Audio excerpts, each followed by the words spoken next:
பொதுவாவே கல்லடி பட்டாலும் கண்ணடி படக்கூடாதுன்னு கந்திருஷ்டிய பத்தி பேசாத பரிகாரங்களே இல்ல. பேசாத விஷயங்களே இல்ல. எத்தனையோ பரிகாரங்கள், எத்தனையோ விஷயங்கள் ஒவ்வொருத்தரும் சொல்லியிருந்தாலும், ஒவ்வொருத்தருக்கும் நடைமுறையில அது வித்தியாசப்பட்டுக்கிட்டே வருது.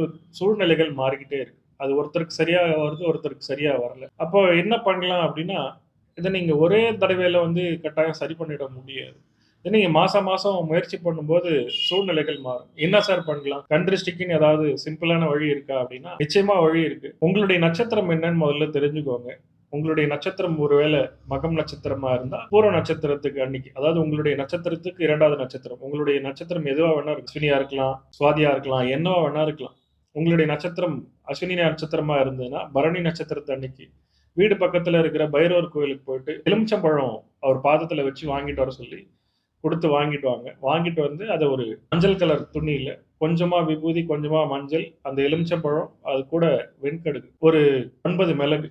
இது நீங்க அந்த மஞ்சள் கலர் துணியில கட்டி, உங்களுடைய வாசலுக்கு வெளிப்பக்கமா, வீட்டு வாசலுக்கு வெளிப்பக்கமா கட்டி வையுங்க. கட்டாயம் உங்களுக்கு எந்த விதமான திருஷ்டி தோஷங்களும் பாதிக்காது. இத நீங்க ஒரு 48 நாளைக்கு ஒரு தடவ முயற்சி பண்ணி பார்த்துக்கிட்டே வரலாம். இதுல உங்களுக்கு நல்ல ரிசல்ட் கிடைக்கும். எத்தனையோ பேருக்கு நெறைய சக்சஸ் குடுத்திருக்கு. நிச்சயமா நீங்களும் முயற்சி பண்ணி பாருங்க.